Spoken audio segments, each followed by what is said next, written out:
And again, big breath in. And go right down. Push, push, push. Yeah, go, go, go, go, go, go, go, go, go. In. Let's try to bring our chin to our chest and push down hard. Hi guys, welcome back to my channel. So today's video is actually really exciting because I'm going to be telling you guys my birth story. I do have footage of me in the hospital, and I have the audio to my birth, so I'm going to include that in this video today so I can show you guys a little bit of clips as well as telling you the story of what happened, because it's a really crazy story. So if you want to know what happened, then keep on watching. I get a little nervous when I think about it because it was a really crazy day, to be honest. Like, the whole situation, everything was kind of like a little messed up, and it didn't go as I planned, which I know not everything goes as planned, but it really didn't go as planned, and I was just traumatized by the whole experience. But honestly, seeing my baby girl now, and I'm the happiest I've ever been. So I'm going to tell you guys the story of when I gave birth, which was only a month and a half ago, so it really wasn't that long ago. So let's get right on this video. I gave birth to my baby girl February 27th 2022. So my last appointment, I went to my OB and they did a cervix check on me, and I wasn't dilated at all. So I wasn't effaced and I wasn't dilated. It was like 0 and 0. I felt so discouraged at that point. I was like literally 40 weeks pregnant, and I'm like, oh my gosh, like what's going on? So I was like, okay, I'm not sure if I have to be induced or what's the situation. So the lady told me that did the cervix check, she said, oh, you know, you can go to 41 weeks and then we can induce you, because at that point you would have to be induced. But until then, it's optional if you want to get induced or not. So I just told her, I was like, okay, I'll just wait it out and see. So yeah, that's exactly what I did. I went home, you know, they told me how it's going to be and everything like that. To be honest, it was really scary leaving that day, because they tell me that if my partner is not vaccinated, that he can't come to the hospital. He can only come for the birth, but then after I deliver the baby, he has to leave. Like, he can't be in the postpartum room with me. He was able to come, which is obviously really good news. So there was just so much things I was nervous about, like, from the start. I went home and I did my research on things that you can try. So I literally tried everything in the book to get me to go into labor. I ate dates, I bounced on a yoga ball, or birthing ball, and I literally did curbside walking. I literally walked for like an hour and a half, and I did that every day. Raspberry leaf tea, I had a raspberry leaf tea every morning. I just tried a bunch of different things. So that said, that if I did it, I would go into labor. So after all those attempts, nothing really worked. I didn't really feel any different for the first like day or two. And then all of a sudden, I woke up in the middle of the night, and I was just, and this was the day after I went on a huge walk. I kind of felt funny. I didn't feel very good. It wasn't like an extreme pain, so I didn't think anything of it, but it was definitely there, and it was bothering me enough that it woke me up. So I didn't wake up Matthew at this point. I just was relaxing. I decided to take a bath. So I had a warm bath, and you know, it kind of wore off. Then I woke up that morning and it came back, and it was a little bit more intense at this point. So I told my mom, and I was like, oh my gosh, I think something's happening. I started having like mild contractions. Literally the entire day I was having contractions. It wasn't too close together enough to where I would have to go to the hospital. Yeah, okay, so the plan was I was gonna go, once I had contractions that were like 5 minutes apart, I was gonna go to labor and delivery, which is the place I was supposed to give birth at, and none of that happened. So basically what ended up happening is that night, I was like, screw this. I was like, oh my gosh, I'm in pain. I need to go. I think I'm gonna have a baby tonight.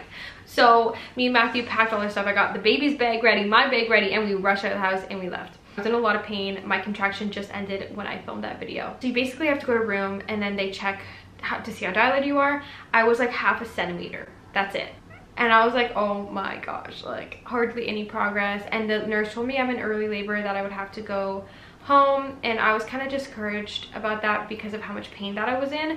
So I asked them what they could do to help, and she told me that she can do a stretch and sweep. So I said yes. I didn't want to do that, but I was like, I'm in pain, so maybe that will make it go faster. So she did a stretch and sweep, and she was very nice. She did it, and then she's like, okay, you may or may not have contractions that are more intense after you leave. So I was like, okay. And she's like, you know what, you know, go home, see how you feel. If your contractions get 5 minutes apart, come back. So I went home, and that's exactly what happened. My contractions within a few hours got really, really bad, and I couldn't tolerate it. I couldn't take a bath. I couldn't walk. Like, it was really, really painful. So I went back. So they check me. They say, okay, you're only 1 centimeter dilated, only a tiny bit progress, and that I'm in early labor, that I could either stay at the hospital in like the room or go home and labor at home. But the pain was so bad that I just wanted to stay there because I knew that I was going to give birth that night. So this is where it gets a little crazy. So they didn't have any rooms available. It was really, really busy, and I thought I was going to have a room, but that's not what happened. So there was curtains separating, and there was like 3 different girls that were also in early labor next to me. I could literally hear them screaming, and it traumatized me so much. But I was in that room just being monitored, and they were just checking baby girl and, you know, seeing if I would progress fast enough to get a room. So basically what they told me is, we're very busy. I can't guarantee that you'll have a room, but if you happen to give birth, we will accommodate you.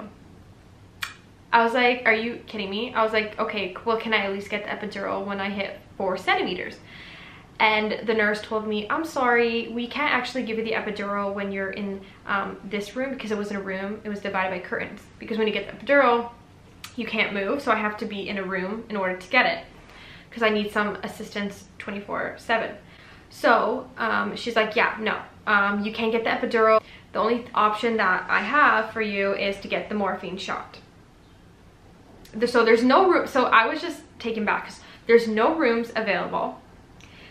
And she said top priority first. So meaning if somebody is 5 centimeters and they're ahead of me, they're going to get that room before me in a heartbeat. So I was like, wow. And there were many women ahead of me, but I was in excruciating pain. So she's like, yeah, I can't give you the epidural unless you get a room, but then I can't get a room because we're packed. Basically what happened. I just ended up staying there for a little bit to see what would happen. My contractions just got worse and worse, and I wasn't making any progress, like very, very little. And at that point I was very discouraged. So I went on the birthing ball. That didn't work. Anyways, the lady came back and she said, if you want, I can give you a morphine shot. I was like, no, because I heard a lot of bad things about those, and I didn't want to get a morphine shot, and it literally goes in your leg. And I was like terrified. I was like, no, I don't want to get the morphine shot. I just want the epidural. I just want the epidural. So she couldn't do that. Even if I hit 4 centimeters and there's people ahead of me, I won't get a room, I won't get the epidural. But if I happen to give birth, they'll accommodate me. That's how I took it, and that was really, really, really scary because I was in so much pain. That was the place that I was supposed to give birth at, and I just had all these expectations that never happened. So basically, there was a lady that was next to me. She ended up going and she got a room, and then the other lady also got a room. I still didn't get a room because I wasn't making any progress. So I refused to get the morphine shot, and then I ended up calling my mom, and I was like, okay, I don't know what's going on, but I need to get out of this hospital and find another hospital that's going to take me and give me a room so I can get my freaking epidural when I hit 3 centimeters. I know I'm going to hit 3 centimeters tonight. Like, I am in active labor because the pain was so excruciating. So I knew that something was going to happen tonight or tomorrow. Like, I just knew. And I couldn't go home because it was too intense. So basically I called another hospital, and luckily they were able to take me in. They just needed to transfer the papers and all that kind of stuff. The hospital I was staying at made me sign a paper saying that I'm leaving against medical advice. So of course, you know, that's what you gotta do. So I signed the papers, I left, and I went to another hospital while I was in excruciating pain. It was very, very hard. I went from where I was supposed to give birth to a whole other hospital where I don't know where it is, where the room is. I don't know what it looks like. I don't know anything. I don't know any of the OBs. So I was pretty nervous going into that. So basically I had to be pushed in a wheelchair because I couldn't walk. And Matthew, which was my boyfriend, wasn't allowed to come with me. I was so upset, but you know, it is what it is. So I get wheeled to, you know, the 3rd floor. And it's like a really dark room with one nurse. And that's where they check your cervix, see how dilated you are, before they send you to a room. So it was kind of creepy. The lady wasn't very nice, I'm not gonna lie. When I got there, I was like, oh my gosh, hi, oh my god. And I was like literally like grunting in pain. She literally looked at me and said, okay, well, you're gonna have to stand up because I need your health card. And she said it so rudely, and of course I was having contractions. Like, how could I stand up right now? I was in so much pain. But, you know, I did. And I go inside, she checks my cervix, she does blood work because I said I wanted to get the epidural. She starts going, oh, so you left your other hospital to come here because you refused to get the morphine shot, and they said that you want to get the epidural now. But that wasn't the case at all. I said, no, I want to get the epidural when I hit 4 centimeters, but it's because they couldn't guarantee me a room, and there was a lot of people ahead of me. So, like, you know what I mean? I'm excruciating pain. I don't want to be there at 5, 6, 7, 8 centimeters in excruciating pain, and then they'll accommodate me when I give birth, you know? Like, I want the epidural at 4 centimeters, and I want to get a room. When I got there, I didn't know if they were going to keep me or not. And it was one nurse, and it was a dark room, so it was, like, super, like, uncomfortable for me. I'm not going to lie. I didn't see anyone else. So it was kind of uncomfortable. And she directly looked at me and said, I don't know if I'm going to be able to take you. It depends on the doctor. And so if they didn't take me, then that means I had to go to the other hospital again. And they can't accommodate me.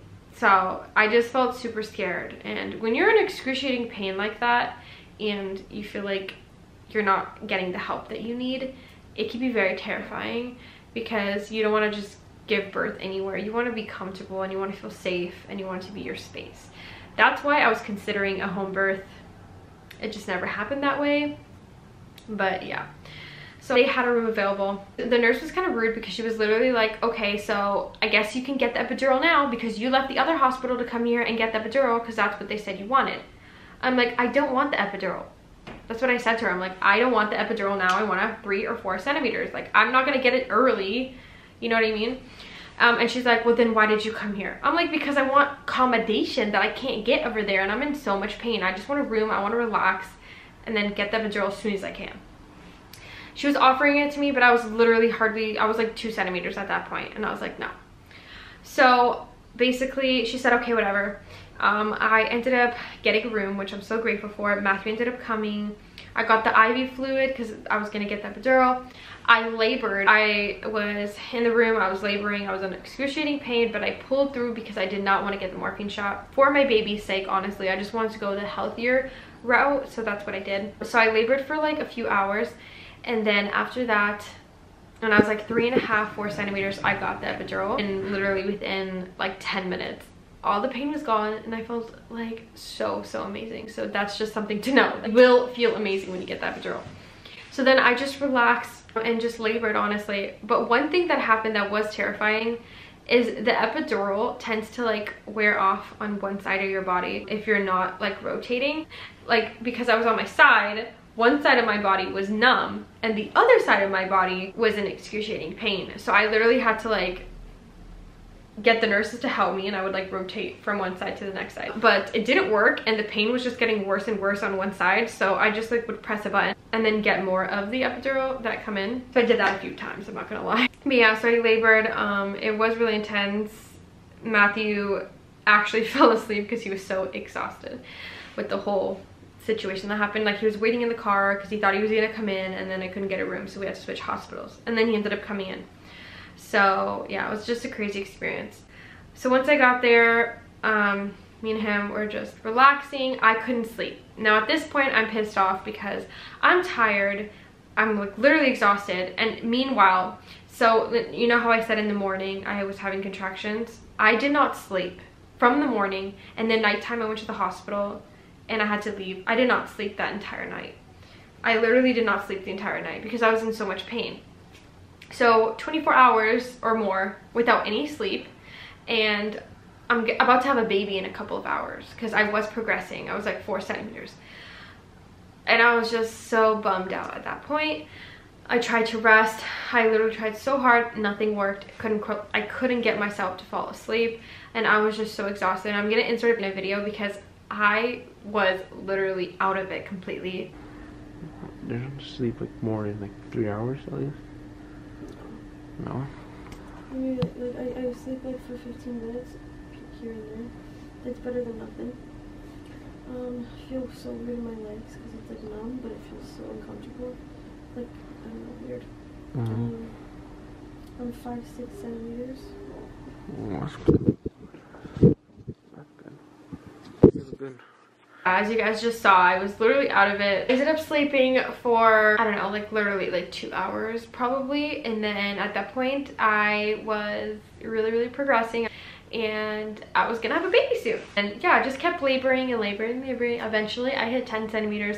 And it's crazy because I heard people in the other room literally pushing and giving birth. And I heard the babies crying and I was like, oh my God, that's so, can't believe that's gonna be me like any minute now. So then they checked my cervix and they're like, okay, yep, you're at 10 centimeters, get ready to push. And at that point I was like, oh my God, this is really happening. It wasn't as bad as I thought though. I'm gonna say that now, which is amazing because I really thought it was gonna be really painful. Doctor came in and a bunch of nurses and it was like time to push. So yeah, so I was laboring and I think it took me, they said it took me about 40 minutes, like active labor, like pushing. Let's go. Yes, come on, go Jennifer, go. I know, you're gonna feel lots of pressure. Do you want to feel her head? No? Okay, that's okay, you don't have to. But that's how close we are, okay? I'm gonna be calling the doctor really soon. For 40 minutes. So yeah, not too bad. The doctor's coming, okay? Quick. Yeah,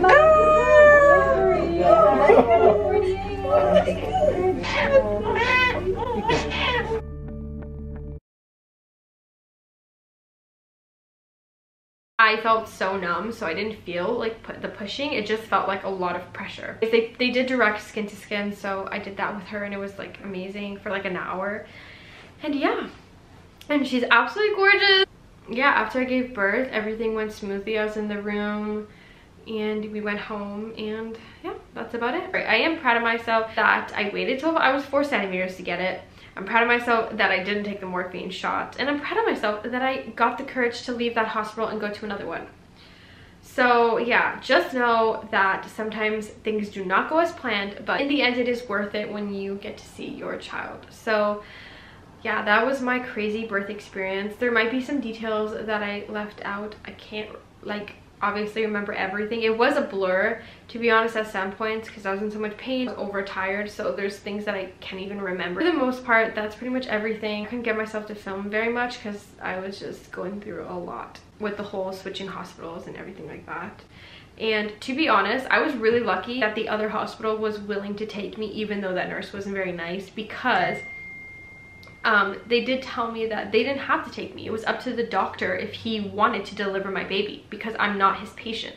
I hope you guys enjoyed this video. It was a crazy one for me and it's been a month and a half, so I'm pretty much recovered for the most part and I feel really great now. I think I have a haul video coming out, so stay tuned for the haul video. But yeah, thank you guys so much for watching. Bye.